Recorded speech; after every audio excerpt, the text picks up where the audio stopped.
What is going on? What's up, everybody? Welcome to Submission Fishing Live. I'm your host, Muto. How's everybody doing tonight? Let me know if we got some delay on here. I could always fix that. I tried to work with it, tried to see if it would work. So let's see if it's working. If not, we got the backup cram. Let's see who we got in the house. Benji Moreno, Oos, number one. Welcome to the show. Spamming those emotes. That's what I like to see. Arnie, what's going on? Oos, welcome. Let's see. Carl Black, Oos, welcome to the show. Todd, TB Metal Art, welcome. Glad you could join us. Todd, I saw you're doing some new work. For those of you guys that don't know, like always, Todd does a lot of fishing art, metal art. If you look back here behind me, you've got the oversized jig, the king size jig that he made. And I saw you doing some glass work or some mirror work on Instagram. So excited to see that. See how that turns out. Let's see who else we got. Captain Dan, Oos, Carlsbad, that's right. Good evening, everyone. Hope you enjoyed tonight's guest. I hope so too. I think we will. Michael Tran, what's going on? Welcome to the show. Pohu Kai, welcome back. Good to see you. Let's see. Leonard Oos, welcome back to the show. Let's see who else we got in here. Well, at least everybody talking. I think we got everybody. So welcome. We got a special guest today. We're going to have Wayne come on the show, and he's a member of the CCA. He's not a member. He's like the big cheese over the CCA. So he's going to talk to us about basically one of the recent changes that came along that they've been fighting for, the fishing license thing that we've been doing. It's a 365-year license. So we'll talk about like the significance of that, why we do it, why we did it, why they fought for it, all that good stuff. So on the surface, a lot of people are asking like, why is it a big deal, or why isn't it a big deal? But it's really important, and I like to hear how it got passed and all that good stuff. So we'll definitely get into that right here in a few minutes. Dondo's Fishing, Oos, welcome to the club. Carl Black, woohoo, CCA is great. That's right, man. You guys know we're always preaching it here on the show, so definitely got to get involved, and we'll get that going.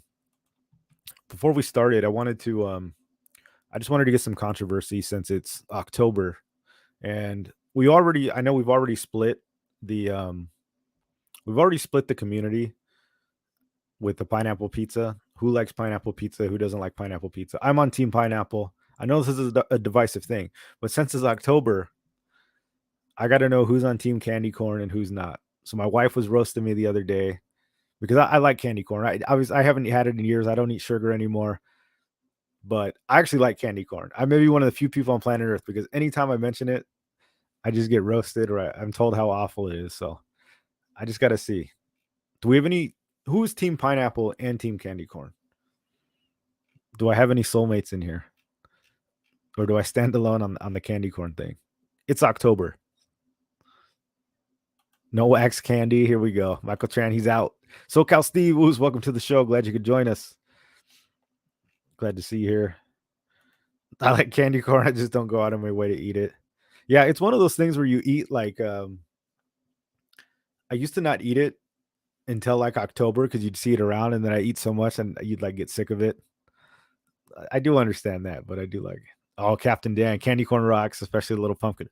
Yeah, that is true. Captain Dan knows. I don't know what it is, but the pumpkin ones are like they're better. They're like a different consistency too. It's like you ever eat macaroni and cheese, and the shapes always taste way better than just like the normal macaroni noodles. And it's like you can't explain it why, but it's like the Spider-Man shapes are always better.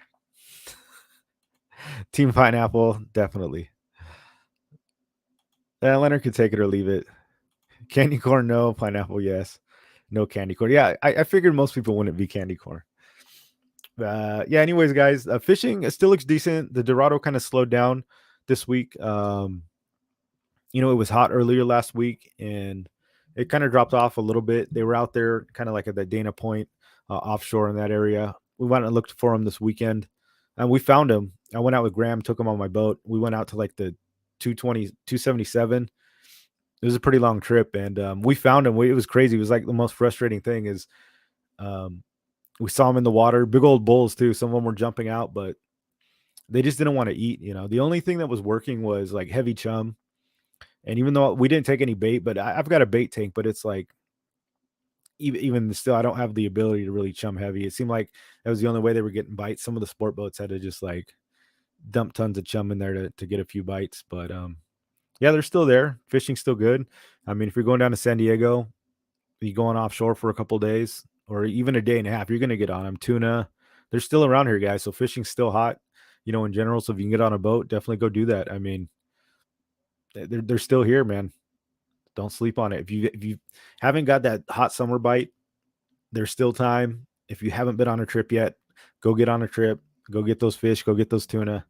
I think the bluefin hopefully will stick around like they have. Like last year, they were pretty much here year round. I don't think they ever left. So we'll deal with that. And then we've got remember the rockfish changes coming up and all that stuff. Let's see. There's more people rolling in. Salty Dangler, Oos, welcome to the show. Doug Rubin, El Sueño, Oos, welcome. Yes to both. There we go, Carl. That's what I'm talking about. You think a spotted bay bass will eat candy corn? DJB, Oos, welcome to the show. Glad you could join us. Denny Perez, Oos, welcome. Welcome. Let's see. As far as news goes, I mean, not much other news-wise, obviously, except for the whole license thing being implemented. But yeah, I guess we'll just get into that since it's the biggest news story. Let's just jump right in. And Wayne, if you're ready to go, give me the thumbs up. We'll bring you in, guys. So without further ado, Wayne Kotow, the CCA.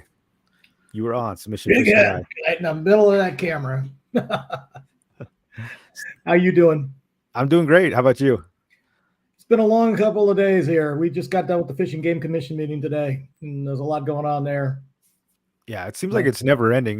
We see the end of it here where it's just like we kind of donate and think that, things just happen magically. But I think we got to remember there's people like you that are actually boots on the ground and going to the meetings. And it's what I always tell the guys that if you can't always be the fighter, you got to support the people that do, and the CCA is a way we don't always have the means to go to the meetings and stuff like that. And so as I like having you on, and you're the people out there actually going and making that stuff happen, and you're the people that we need. And I like people seeing the face of the CCA and what it's all about. So we really appreciate that.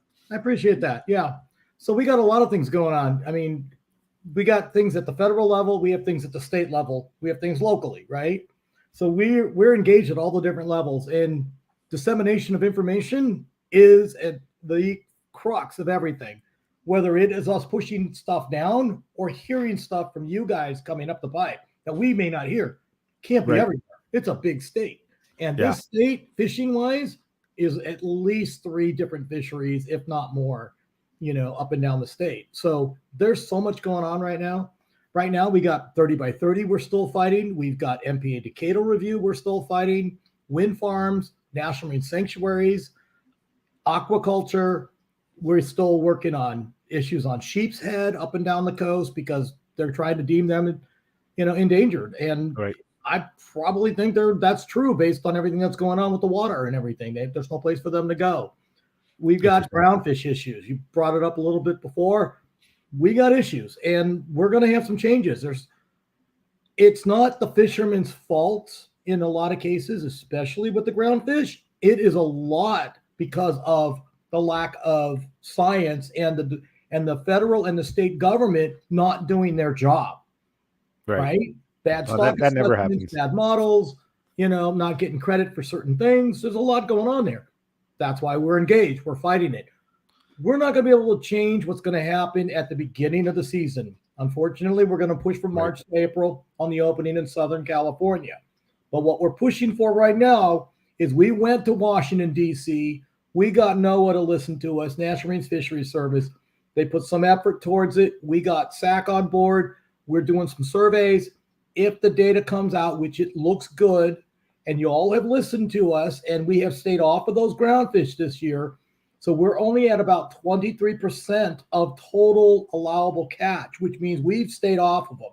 That we're talking about poppers and quillback. That's good. So the model should catch up. National Marine Fisheries Service is helping us with scientific collection data that we are supplying them with. They're also updating their model on giving us credit for our releases with our descending devices. So that should change the model. And if it's true, then hopefully we can get an in-season adjustment for the second half of the year. So maybe we don't have the closure that they had to propose and put out in regulation. They're saying, for those of you guys that don't know, it's my understanding, and correct me if I'm wrong, that they're only going to open a maximum of 5 months this year. And you got to preface that because we have zones within California. Correct. Southern California. You're talking about Southern California only. Right. So, but yes, they're talking about 5 months, April through, and then closing in the second half. But they're also offering us depth options, which we haven't taken advantage of, which they kept telling us they couldn't do when we told them to move the zones around. Things are in play. But let's just say that CCA Cal is on top of it and working with all of our coalition partners to try to get the best outcome from a bad situation. Yeah. Yeah, it's great. I mean, it's so important. We're working on bag limits on sheep's head. We're working on bag limits on vermilion. We're working always on lingcod. We're working on keeping our bait fish open, our anchovies and sardines. There's just so many moving parts right now that we're always staying on top of. Yeah, and you're always seeing, we see the changes constantly. Like I know vermilion just right this year went from, or even last year it was 4, right? 4 went from 5. It's 5 to 4. And the vermilion is again a stock assessment issue. Think about this, and this is just hypothetical or big picture. We have a lot of reserves or closed areas. We have the rockfish conservation area. You can't fish past a certain line.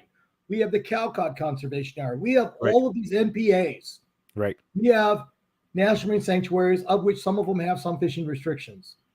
At the end of the day, we can never overfish a species to extinction because we have all those closures. Right. But the trouble is the model doesn't look at those closures and give us credit. Interesting. They don't do a stock assessment. And honestly, how could you look at the whole ocean and go, hey, guess what? 1, 2, 3, 4, 5. Hey, there's 1,000 fish out there. Right.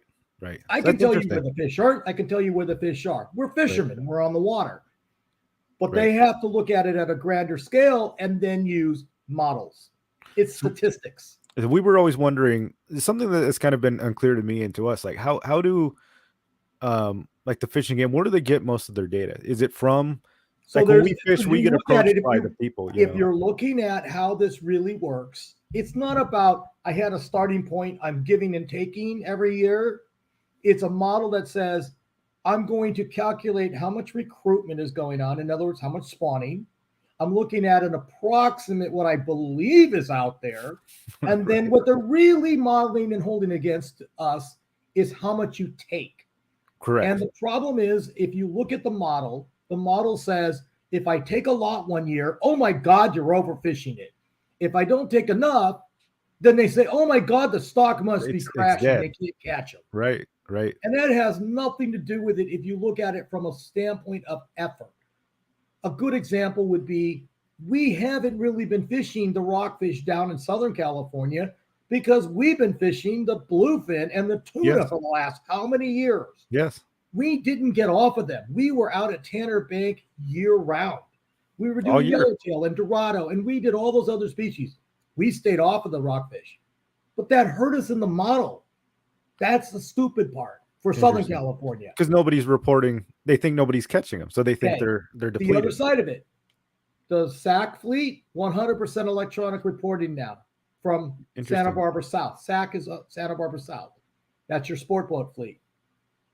North, from San Francisco North, you have the Golden State Association up there, the Golden State Fisheries Association.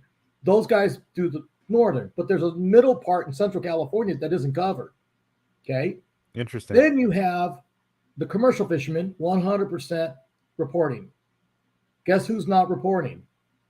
Us, the recreational fleet. That's the surf sampling from the Department of Fish and Wildlife. Those are the people that come up and ask you, tell me how much they really sample, and then you have to extrapolate that to the whole.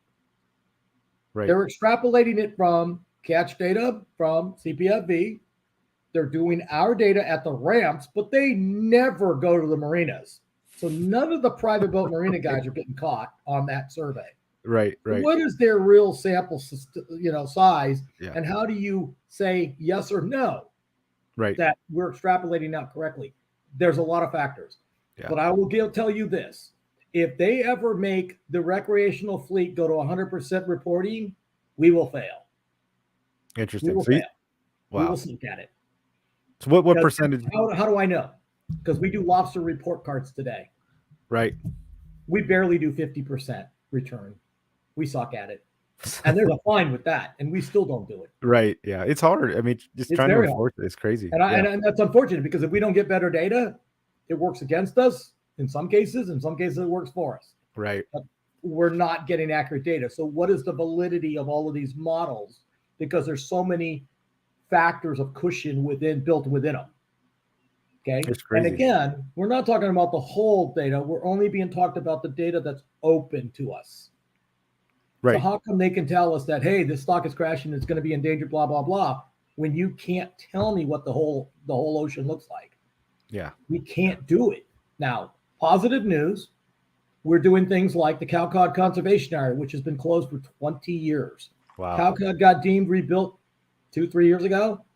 Now we're working slowly through the process. We just got the first step of trying to open up that 5,000 square miles of cow cod conservation area. Right. We got the first step to open it back up. We'll have to have 2 more meetings at the Pacific Fisheries Management Council. But if we do it, we're going to open that back up. And then we'll have about 8 pinnacles of high spots that we're going to protect with corals and sponges. But that's huge. That's why we're looking. And look at what we've been doing as far as rockfish. We've been opening up deeper depths, right? Yeah. We got 100 fathoms. 30 fathom, 60 fathom, 80 fathom, 100 fathom. Look at what we're doing. We're pushing that line out. Why? Because we do not have this problem of protection anymore. We do not need it. Right. So we're working slowly through these things. They take time. They take a lot of effort, but we're getting there over time. We're getting rewarded for our conservation efforts over time. And that's huge. Yeah, that is awesome.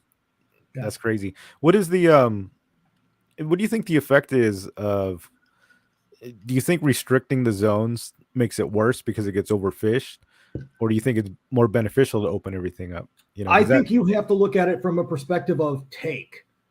Southern California, we are very sport fishing and opportunistic because we have good weather, we have good water, we have opportunity for fish.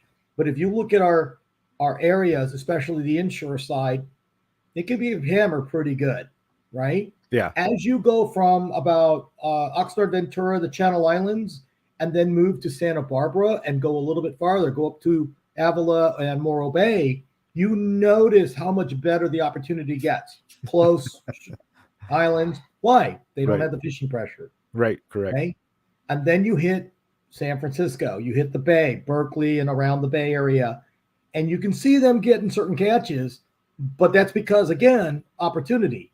You don't have as many sport boats hitting it every day hard. Right. You have a couple that are up there, then they're doing really well. Then you got private boat guys up there, and they're taking their take. But it's not the pressure that we have in Southern California by any means. It's not hundreds of boats with 30 people on them. Yeah, hitting catching the same limits spots. Dorado at 10 apiece. Right. Exactly. Yeah. That's crazy. Exactly. So let's talk about the and if you guys got questions, obviously let us know. You know, I'd love to circle back on some of those other things like the 30-30. I know we've been fighting for that for years, but the fishing license. So it looks like it's going to go. So those of you guys that don't know, I'll let you talk about some more, but the license, when you bought a fishing license in California, most you guys watching the show probably know this. Obviously, when you bought it, it wasn't good for a year. It was only good for the calendar year. So if you bought one in June, it was only good till December 31st. If you bought one in October, then it was only good for like 3 months. So we always buy it at the first of the year. So what they've changed and what we've been fighting for is to get I don't even know why this took so long, but a 365-day license. So if you buy one June 6th, it's good till June 6th of the next year. June 5th. June 5th. Yeah. And then it'll expire. Yeah. It just seems crazy to me that was even okay. So a thing. You got to look at it from a perspective of this is income to the department and this is Right. how they pay for some programs, right? It's our licensing revenue. So historically, they were right. If you changed over strictly from a annual license to a 12-month fishing license from date of purchase, you were going to lose money, especially that first year of transition. Okay. That was true. The Yes. statistics across the nation showed that. We got it. But this is a bigger effort. It's called R3. It's to recruit, retain, and reactivate members. And this program started down in the South with Recreational Boating and Fishing Foundation, and they pushed this. And there's some states that had to take the hits because they were on the learning curve. But this has been going on for years now. We put an R3 committee in our state together on the hunting and fishing side. And the whole point of that R3 is to get more people to enjoy our favorite sports of outdoor recreation. And that's what we worked on. Absolutely. We worked on a lot of programs. There were like 9 subcommittees. I think I was on 7 of them. But there's parts to it. And the first part had to do with licensing. The second part had to do with electronic parts of that. And then you had to move through marketing and communications and mentoring and all these other efforts, right? But this was the very first part. And this was so important to us that we could not understand why the department, for 9 failed attempts, fought the 12-month fishing license. And Right. I couldn't take it anymore. And this was during COVID. And I told the people that the group that was sponsoring it before and had the stuff, and unfortunately, they went under during COVID. They couldn't sustain themselves. Wow. I said, I didn't care. Didn't matter. CCA Cal is taking it over next year. I'm pushing it through. We're pushing it through. And CCA Cal did it. We grabbed it. We built our coalition partners. We pushed it through. We got everything worked out in our favor. It was time. We've convinced everybody. We got everybody on board. We lobbied all over Sacramento to make sure that we got through this, right? Yeah. So it's 12 months. We got it passed, and then there's the implementation side and paying to implement it. That's not easy in this state. Yeah. Now, here's the biggest hurdle that we ran into right off the bat. Our system is so damn antiquated here in California. Our computer system with Silicon Valley right here, but our systems are so antiquated, they had to go through a full rebuild of that to start.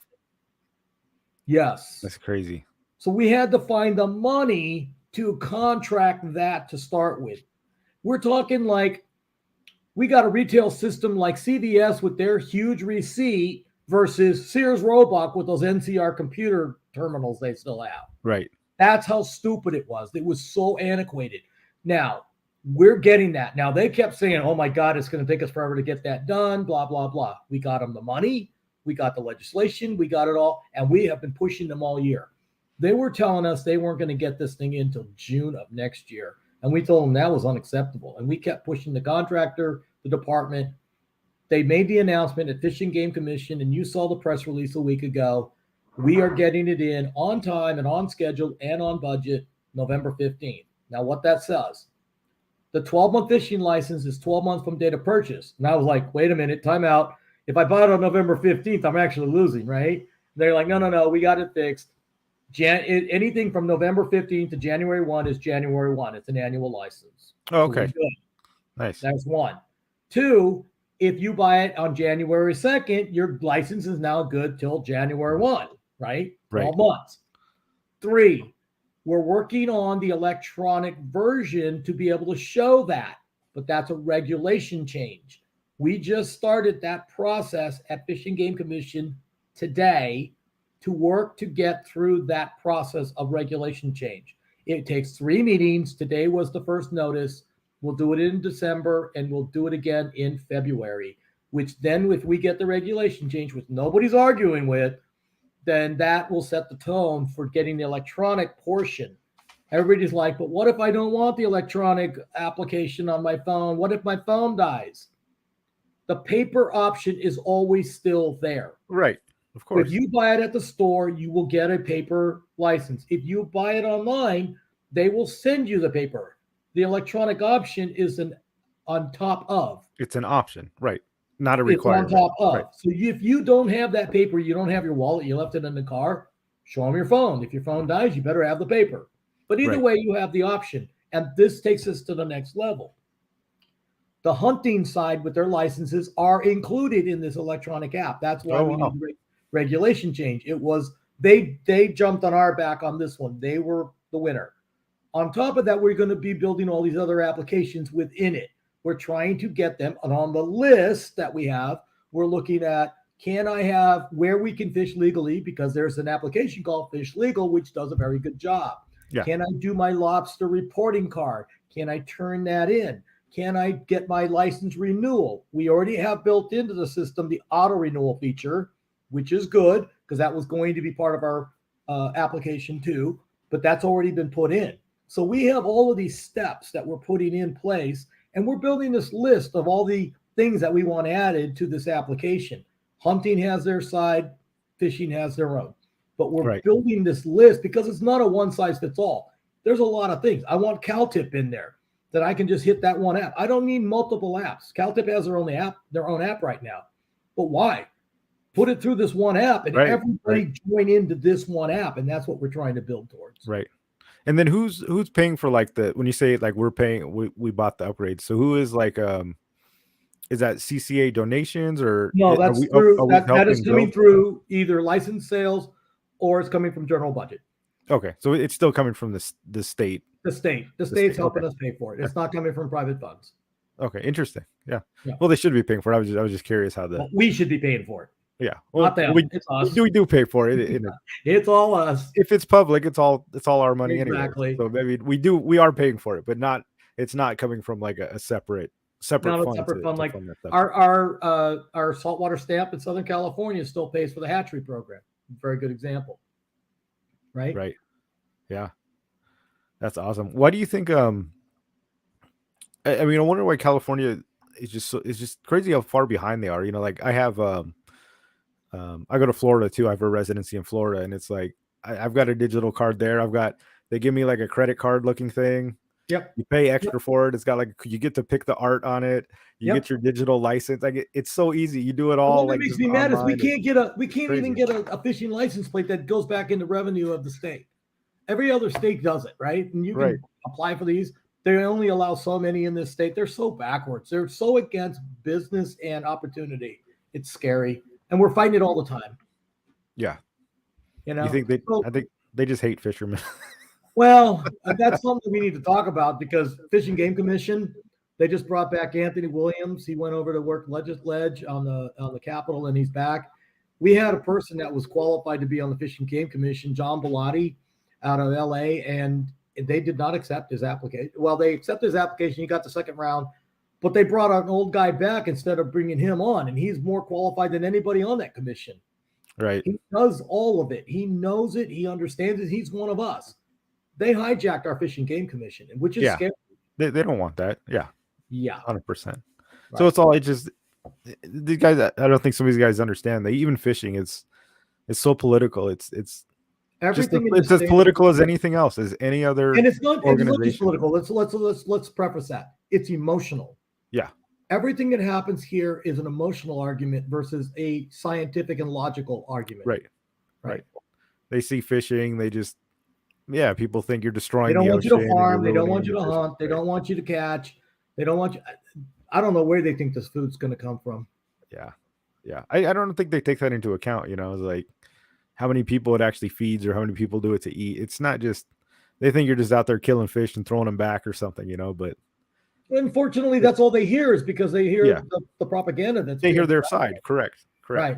And unfortunately, those people are the ones we're against too. Yeah. We don't like poaching. People don't know this, but I'm on the CalTip board and we were missing the fishing part of CalTip.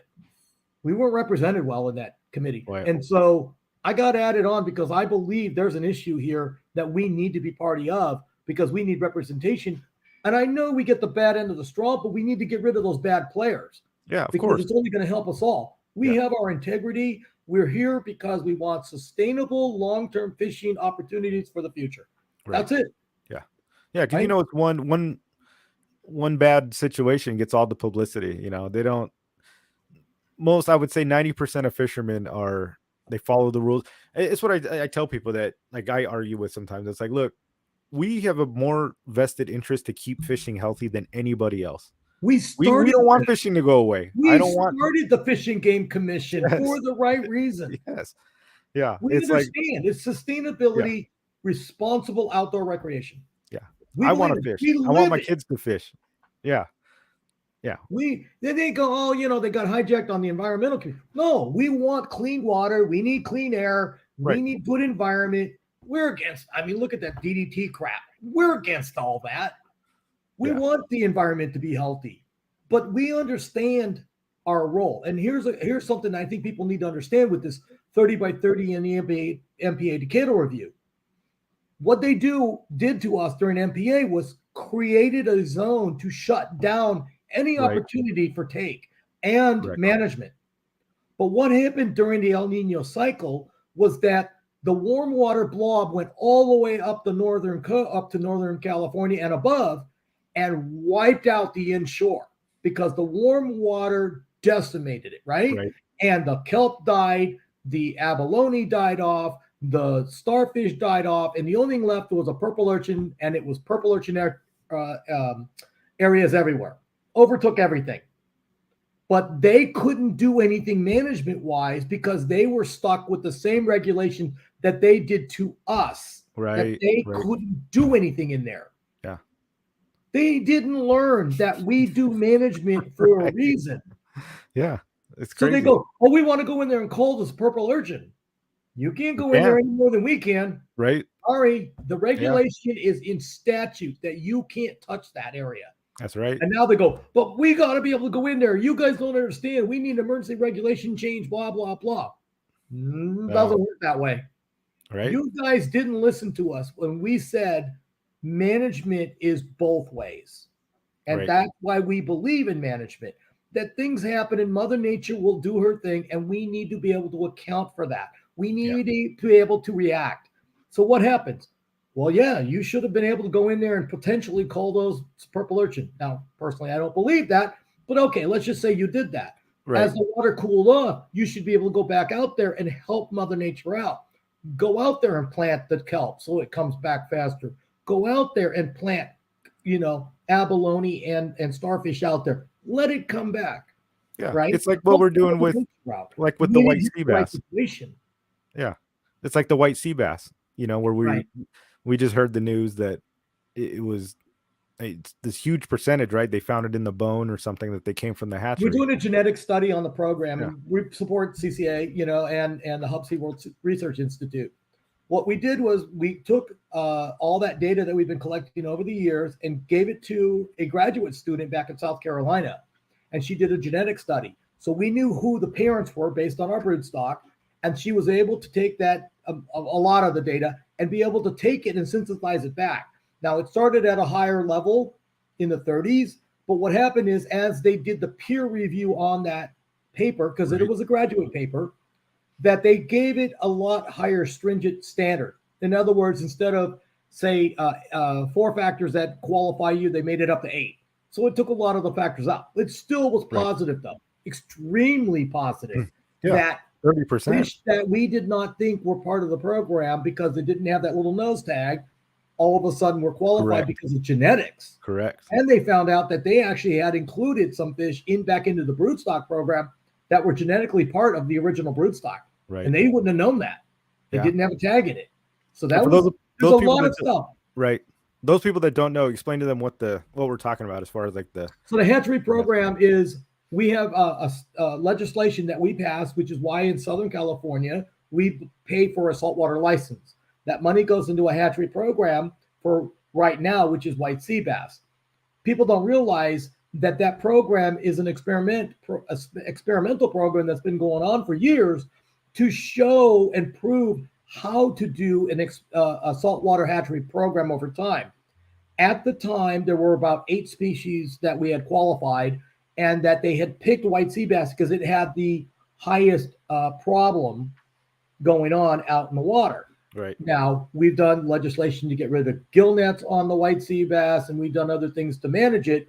But we've been doing this program of how do you get enough broodstock? How do you rear them? How do you put them in grow-out facilities and then release them? And then what is that overall effect of success in the wild. The problem with the program that we found over time, and which why we just updated the legislation on it, AB 1949, a couple years ago, was because it had grown through its paces and got old, stale. It didn't keep up with current processes. It didn't keep up with current effects and everything. We now have a new advisory panel. We have sat a new science advisory committee. We are developing true metrics that are reportable and accountable and measurable to say what are the factors of success for this program. Remembering that the white sea bass program wasn't 100% there to affect the stock. It was to prove out that you could do a hatchery program over time and show what the results are. This program has been so successful that all other saltwater programs across the nation are modeled off of it and have learned from it. Now, that's awesome. That's huge. That's huge. Yeah. What we're doing right now is we took and created and developed, gained private money, because I believe that the white sea bass isn't an issue of stock anymore. So over time, what's going to happen? We still have other issues of stock out there, and there's other species, but some of them aren't necessarily, even though they were on the original list, aren't good candidates for this type of a program. The one that came to the top of the list, based on a survey from anglers, was actually California halibut. Why that's important is because the Department of Fish and Wildlife did a survey and a study, and they deemed the California halibut as being the species of most concern for fisheries management. It's at the very top of their list. So our list and their list actually matched up. Okay. So we went out and got private money, and we started a broodstock program for California halibut at the hatchery. And we have already had a couple of good spawns, and we have released thousands of fish. Yeah. And I've seen videos of that too, like in Mission Bay, right? You guys were releasing them. Yeah, we can't do part of the program. We can't use the funds yet because it's not approved. But we understand that it takes so much time to get there. So we are doing it through private funding to get there faster. Because at some point, I'm claiming that white sea bass isn't the only species to do this. It just happens to be the one we started with. So we need to evolve over time. White sea bass may go away, but halibut right now is the number one candidate on the next list. So why not start it now and get it there so we're ready if we need to change? Yeah. And it's a species that more anglers across California, from Northern California south of the border, take advantage of. And it's inshore and offshore, right? Yeah. All of us can Everybody loves halibut. Yeah. It's a species that more people can take advantage of, I believe, than just white sea bass, which is white sea bass are hard to catch. Exactly. They're a ghost for a reason. Yeah, that's right. How many people catch a white sea bass versus how many people can catch a California halibut? Oh yeah, that's what I tell you. I think it helps the program if we do shift. Halibut, yeah. Everybody, like you're saying, you can get them anywhere. Go out on a bay, you go in a kayak and get halibut. You can go offshore and get them. Yeah, white sea bass. Bay, the surf, inshore, jetties, piers. Everybody can get a white halibut. You got to know the know-how on the white sea bass. Yeah, you're not going to go out there. It's so good. And here's the problem with the white sea bass. The program itself is managed from a fisheries management plan and from the hatchery program. They're two separate and distinct programs. They do not talk to each other necessarily, right? The data from one does not influence the other. Sure. But at this point, who's taking advantage more? Who's really getting the advantage of the hatchery program success? The commercial fleet and Mexican fleet down south of the border. Why? Because our fish swim all the way down the Baja Coast, all the way out to Tanner Bank, and all the way up to San Francisco. Yeah, that's funny. They're in the bay. Yeah. And the ones down in Mexico, they're allowed to catch them because they don't have the size restriction that we have. And what's happening is they're catching them because our markets want the smaller, which way am I going? The smaller fish at the market. They don't want those 28s because the consumer doesn't want the big fish, can't handle it. So when they want it at the market, they want the smaller fish, which now our program is benefiting them to catch, so we have to import them. Interesting. Yeah, I never thought about that. Yeah. I didn't know that was a thing. Wow, that's And there's a crazy. lot of species that come across the border because they do not have the same restrictions that we have in our state.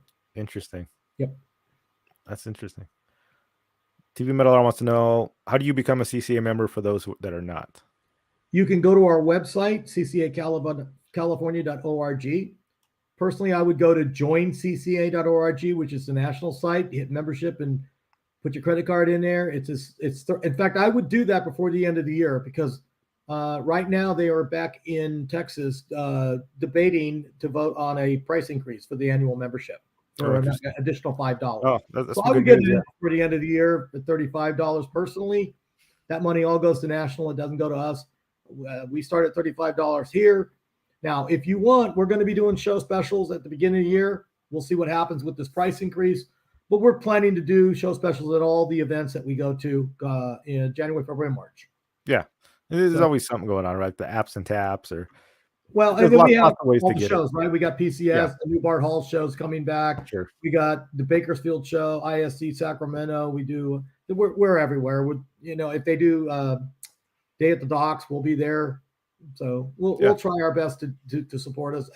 We can't wait for the shows to come back. That's good stuff. Do you think? Let me ask you a question.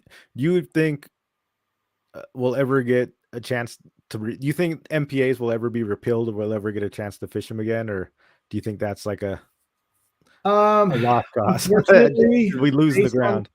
Unfortunately, based on where I'm sitting right now in the meetings I've been in this last week, they are already setting their propaganda to say that they're not opening those zones up.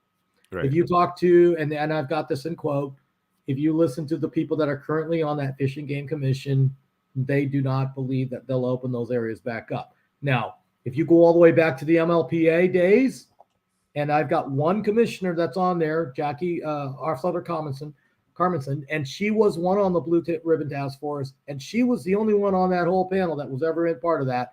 And she goes, yes, they did promise those to be reviewed and potentially opened if deemed unnecessary. And I got that in a quote on the record, Fish and Game Commission. Wow. But she's one of how many votes? Right.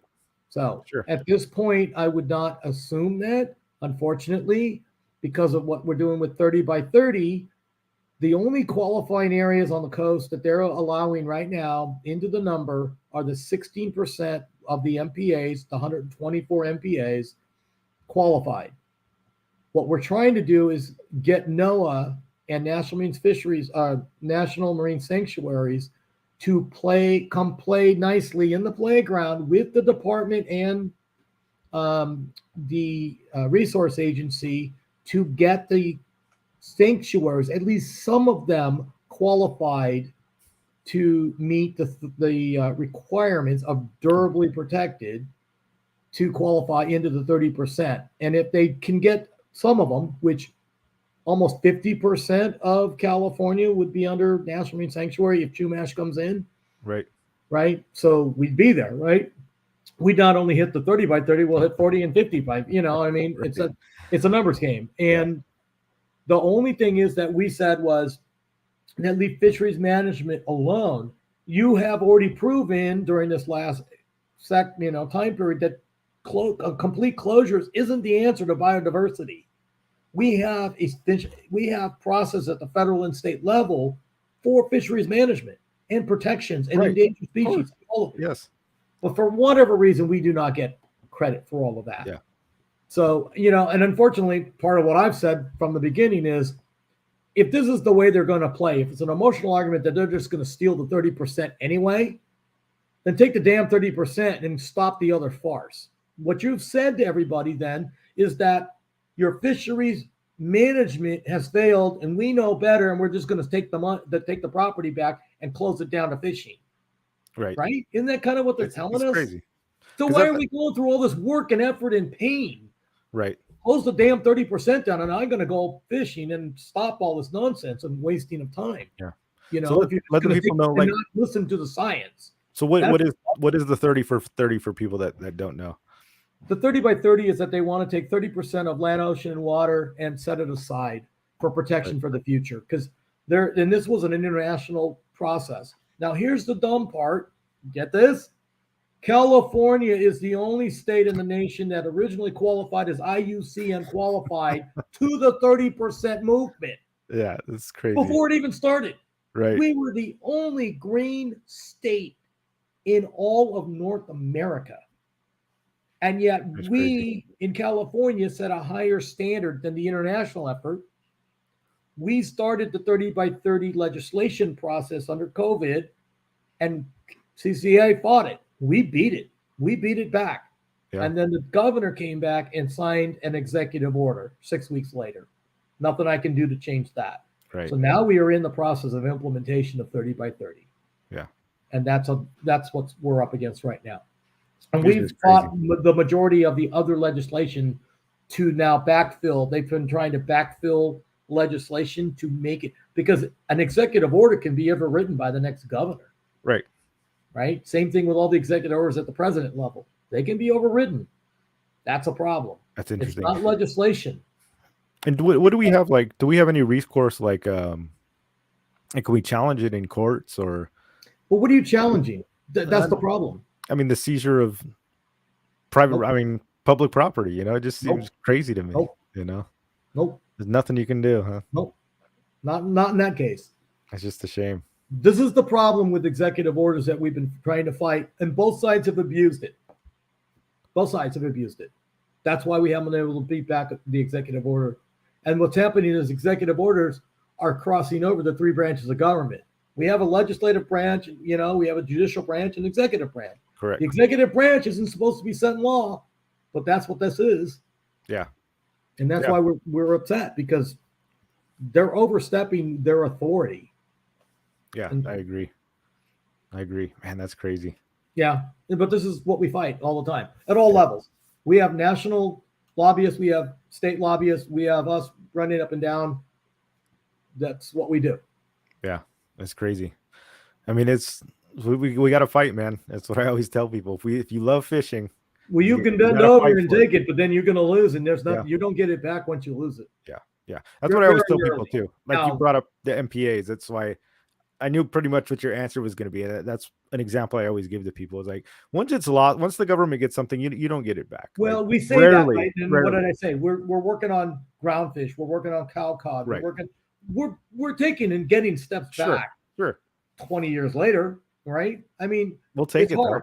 Yeah. And the change of management, right? If we can swing our politics back the other way, we'll get wins again. We'll see how we get them. This is California, It's a tough state to work in. It is. But what we're doing right now is, and this is where CCA is positioned a little differently. Historically, we fought each other. We fought the rec against commercial. We fought surf versus fly versus whatever, commercial passenger vessel versus the private. Right. We're not doing that anymore. Stop that. So we've built coalitions. We're working together. We're working with the harbors. We're working with the ports. We're working with, everybody that we can. We're working with the businesses. We've built these coalitions, and these coalitions are strong. They have a lot of influence. We built federal coalitions, state coalitions, outdoor recreation, fishing. We built these coalitions, and that's how we're winning. We are winning over our adversaries on the environmental side. Why the cow cod conservation area is opening or going to be opened over time is because we sat down with the environmental community, the rec community, the commercial fleet, and the commercial passenger fleet, and we all sat down with us and the department to work it out before it got to the council. That was huge for us, because what that did was when we got it all resolved outside, when it hit the floor, there was no fighting. There was no way for them to say, we can't do this. And that's why we did it this way. And that was historic. It just happened this year.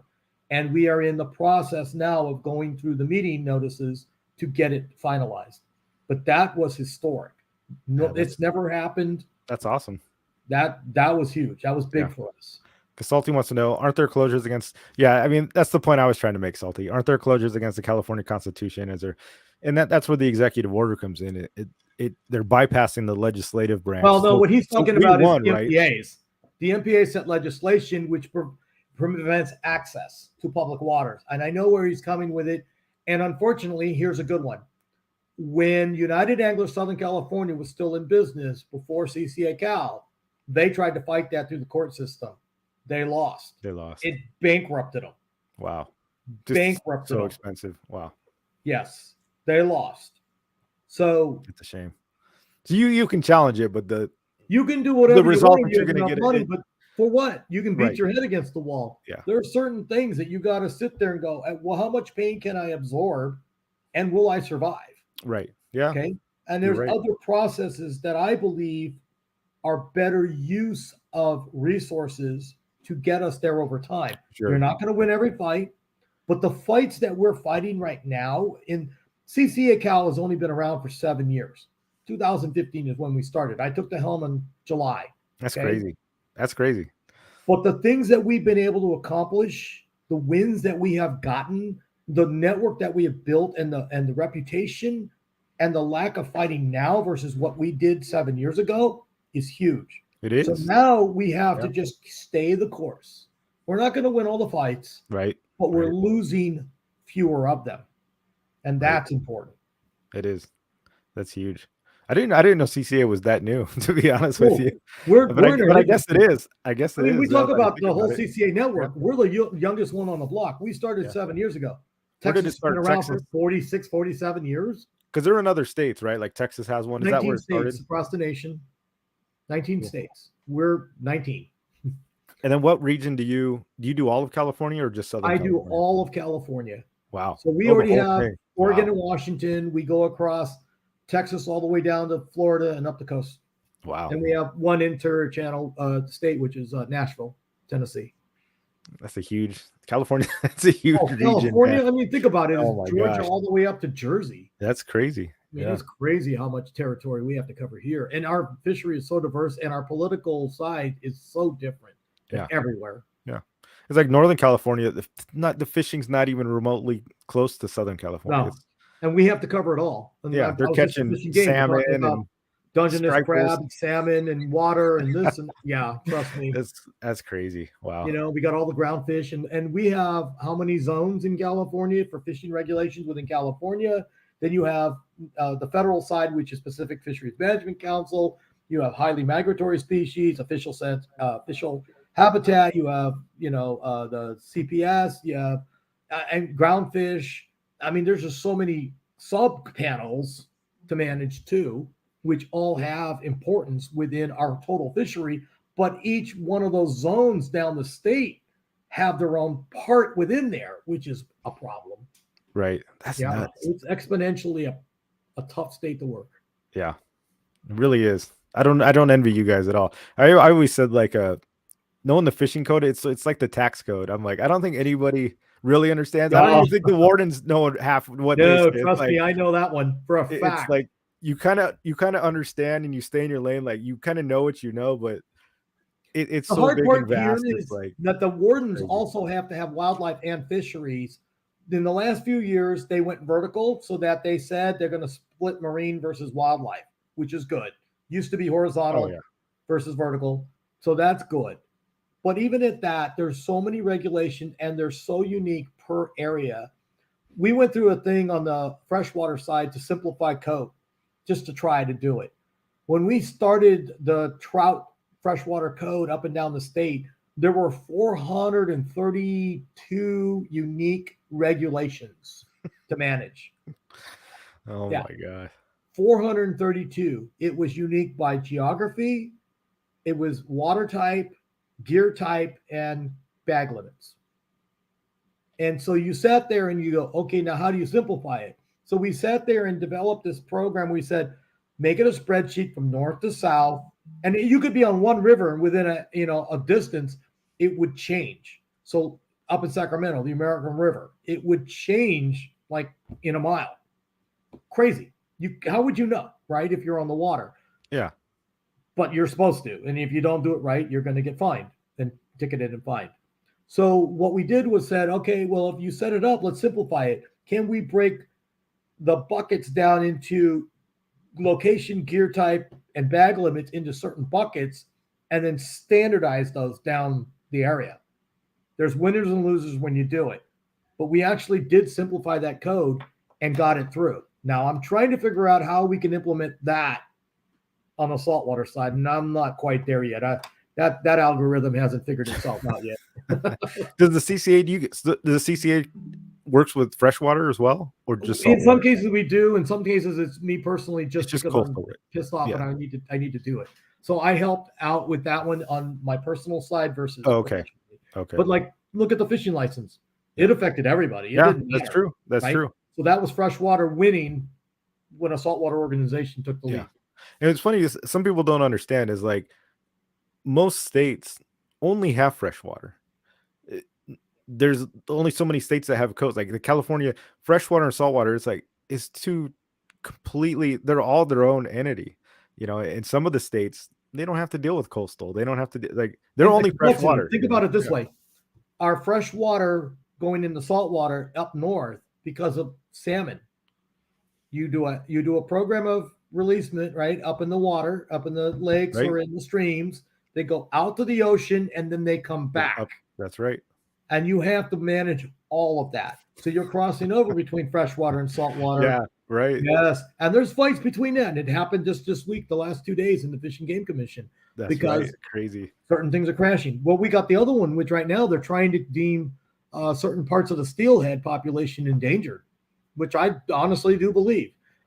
Because think about, when was the last person caught a steelhead down here in Southern California? I haven't heard of it. In our lifetime. Right. They're there. And why can't they come in? Because we have passages back into fresh water. All the lagoons into the estuaries up into the rivers are blocked. They can't come back in. They can't spawn back. They may be there, but we're not going to do anything with them. But that was how the steelhead worked, right? Same with the salmon. Right. Yeah. So these are issues. Yeah, Aaron. Now this stuff is for all fishermen. Aaron, it's it's all our regulations too that we deal with. Size limits, bag limits, all that stuff. MPA closures. So, yeah. In fact, what we've been talking about is all about RAC. It's not about commercial. They have their own set of problems right now. So, you guys, how much commercial? We interact with everybody. Right. We help each other out now. Commercial got its own fight between RAC and commercial. Used to be. Yeah. And people have to understand. Yeah, because they blame the other. Fleet, right? Our sport boat fleet, commercial passenger fishing vessel. The very first term is commercial. Why? It is a business of catching fish on the water. Right. The people on the boat are the people we represent because we are recreational angling advocacy. Right. But the business is really commercial. So people understand that there's sometimes when we may not always agree because the business side of the sport boat fleet is about watching the business of how the boat needs to be react to stay in business, right? Bag limits, sometimes they want them down because they want to be able to get off of the boat limit and move the boat to a more productive area. Lingcod was one of those controversies at one time. When did you want 1, 2, or 3 fish? Well, we always want the most amount, right? That's the rec side. Sure. As long as it's sustainable. Right. But the sport boat fleet didn't. And so people need to understand the nuances between commercial, rec, CPFV. We have worked a lot of that out. We do not have those fights like we used to. Salty wants to know, how is the sheephead population faring this season? Last year, CCA recommended to stop take for the rest of the season. Did this request work? Okay, so yes, it worked. And we appreciate what everybody does. But people need to understand is that the Sheepshead Fisheries Management Plan is a document that was developed back in the early 2003 is when it was published. And it used data from in the 80s and the 90s to set the numbers. It is a hard number.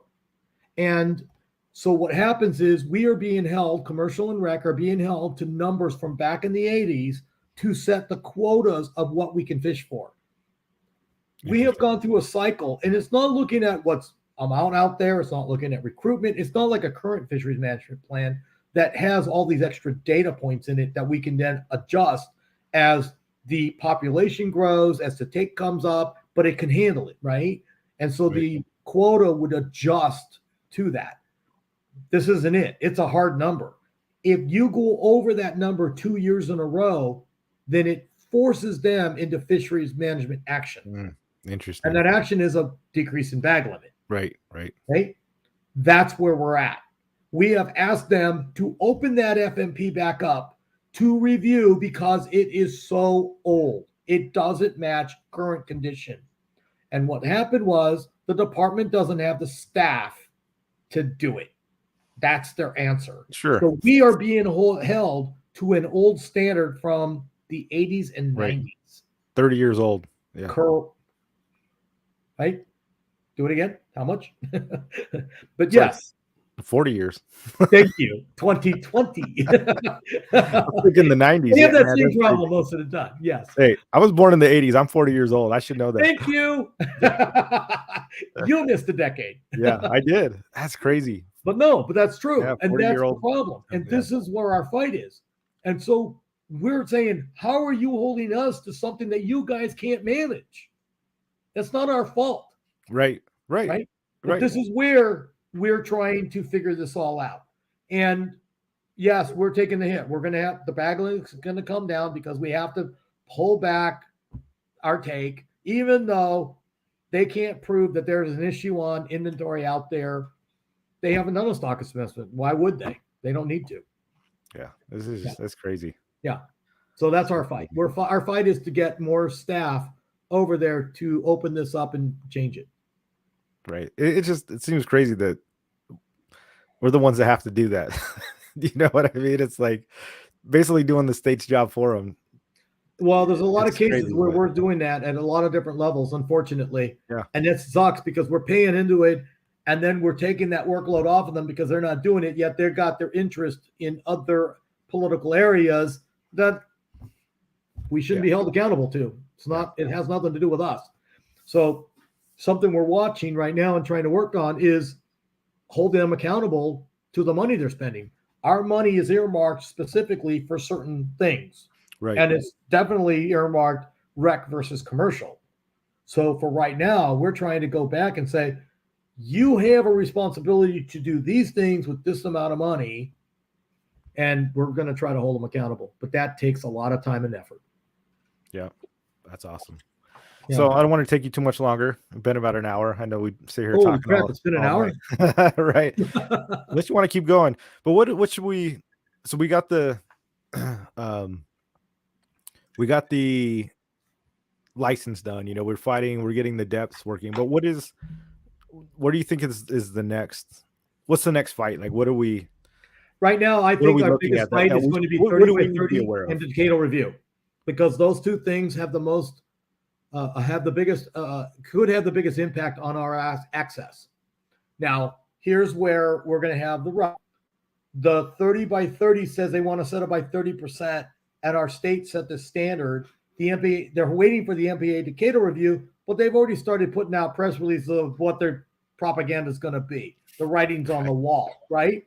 So we have a potential to lose 14% more of the ocean if we do not qualify the national marine sanctuaries. That's why we're pushing so hard. That's why we've gone to Fed and Washington, D.C., national marine sanctuaries to try to get this worked out. If we lose 14% more, now think about this way. That 16% right now equals 50% of the fishable inshore area in California. That's huge. A habitat. Yeah. They didn't grab the sandy areas. Right. They grabbed 50% of the fishable habitat. They got the rocky areas, the kelp beds. That's right. So we lost La Jolla. That's right. Well, what are we going to lose next? Point Loma. Right. Think about that. We'll lose it. That'll screw the surf guys. It'll screw the inshore guys, the half-day boats, the private boat that can't get out, the kayakers, all of that, right? Which is scary to me. Yeah. So what have we said? We need to be able to fight this fight right now. If we do not fight this and we lose that, it goes 100% against what they're trying to do on their 30 by 30 for access for the underserved communities to have opportunity to the outdoor recreation.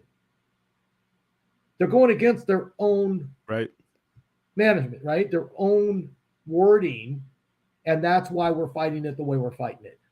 Okay, because they themselves have pigeonholed themselves that this whole thing is about biodiversity, future, this and that. Oh, but by the way, it's about access for underserved communities too. Right. Well, if It's you one or the screw the other. Yeah. foremost and the inshore, the fear and the surf, I'm sorry, that is the access point for the ocean. Right.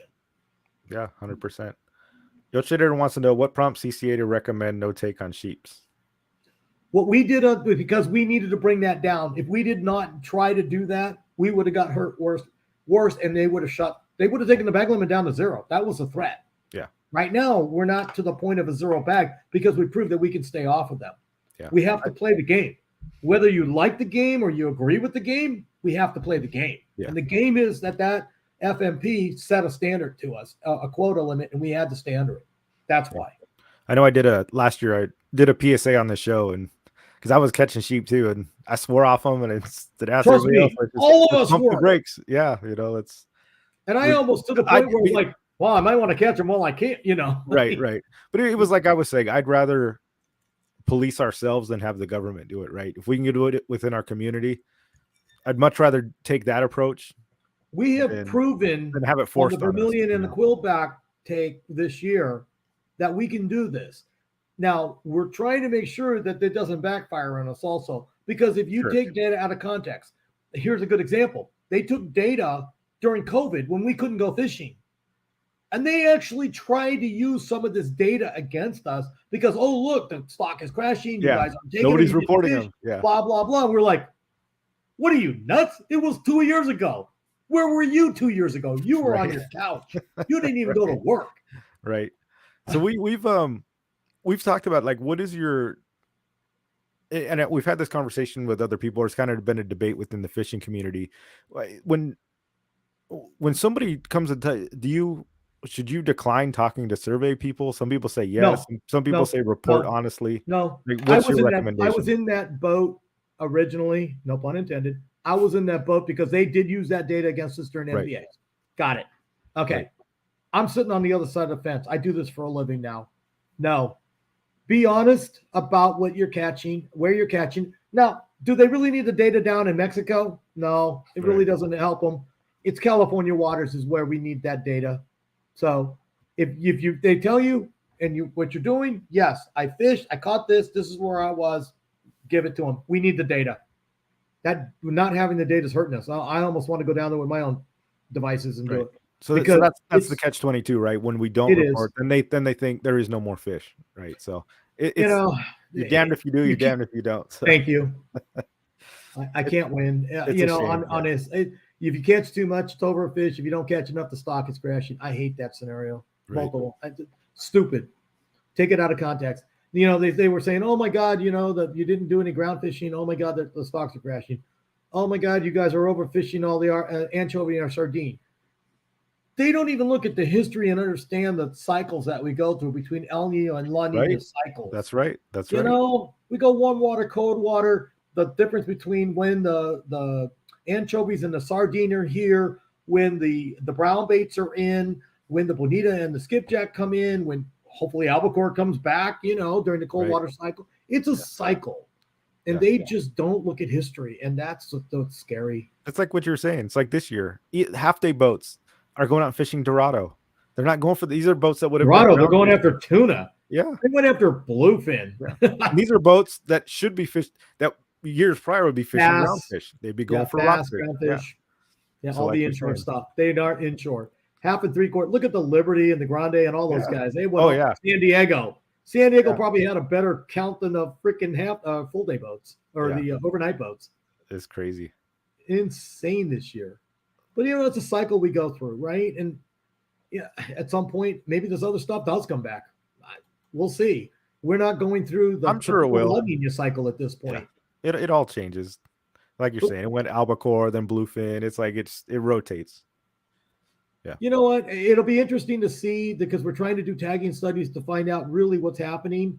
Maybe and it's an evolution, right? Maybe some of this is going to be here and stay, like the bluefin. Maybe we become that area that they stay around. But why are they here? because right now we have bait. Yeah. Nothing would be here without the bait. So when they talk about our bait crashing, you couldn't be more full of crap. Because if we had Right. crashing That's why bait, that's right. none of these There'd be no species, fish. the whales, the turtles, the swordfish, the pelagics, none of those, all the birds, the That's sea life, right. they'd all be dying right now That's right. without the bait. Yeah. And you go out like I went out there's this weekend, hundreds of dolphins. There was whales coming up next to The the boat. biggest pods ever, It's right? crazy. Yeah. Oh They're my God, everywhere. miles of them. And Yes. look at how many pups are out there now. Yeah. We were just going through a school like it's a mile long. Yeah. Nothing but pups. You're like, Little baby ones. Yeah. uh-oh, there goes our bait. Right. They all got to eat, man. Yeah. Yeah. Yep, I That's agree. crazy. Well, Wayne, I really appreciate it. Thanks for coming on. We got to have you on again. And where can Anytime. people sign up again for the CCA? Give us. Go to our website, ccacalifornia.org, or the national site, joincca.org. Either one of those will get you to a membership. Please join us. Please come out to our events. We try to have fun. Whether it's a banquet, whether it is one of our new member ID charters, clay shoots, this and that. We try to have the coastal social. We try to do a little bit of everything for everybody. We just did the charter challenge over the weekend. That was 4 chapters fishing off against each other on the sport boats. It's a lot of fun. You know, bragging rights are what they are. You asked the other day, or I think earlier in the show, about what's going on out there.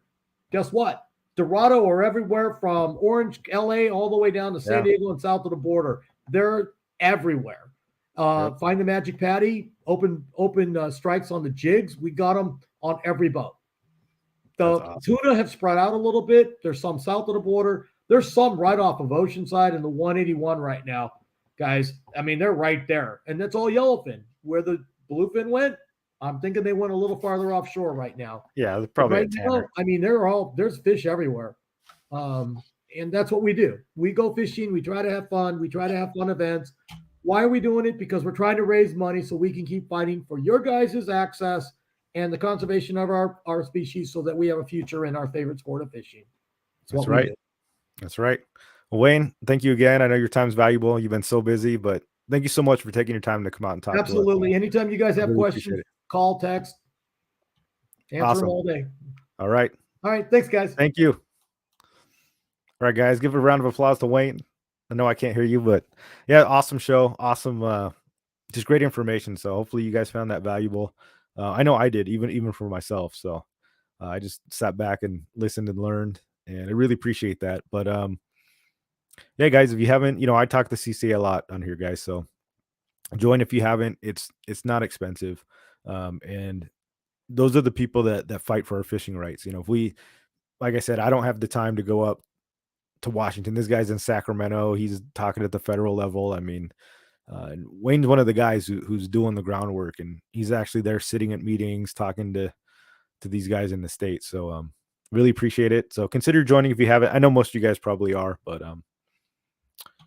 yeah. Thanks again, Wayne, and let your guys' brains rest for another week. Go out there and fish. Like I said, the fishing's still good, guys. I feel like what else did we have going on? The species challenge is coming up. So if you guys want to do that, you can join the Mad Max Discord. Basically, it's a month-long challenge. See how many species you can catch. So that's fun. If that's something you guys want to look into, definitely check it out. Aaron says his brain hurt. Yeah, dude, it's so much for me too. I'm trying to absorb it. I'm like writing down notes and all that stuff. We were just going to talk about the fishing license update. It ended up just turning into a whole thing. But, we need that at least once or twice a year, see where we are and take your pulse on what's happening out there in the fishing world and fishing rights and all that stuff. So if we don't fight for it, we're going to lose it, guys. And like I said, we want our kids to fish, and I know you want your kids to fish too. And if we're in California, somebody's got to fight the fight. But anyway, guys, thanks for tuning in. I really appreciate you. Thank you to all the members and everybody that buys the jigs. Remember, you get Slow Death jigs. Dana Lanning's got them here in San Diego, and we got a bunch up in Orange County and LA County. You can go to fishingreps.com and you can actually check out their they've got like a what is it, like a store finder, so you can type it in and find out where to find the jigs. You can always go on submissionfishing.com if you guys want to help support the show. And like always, guys, thanks for joining. We'll see you guys on the next one. Oos.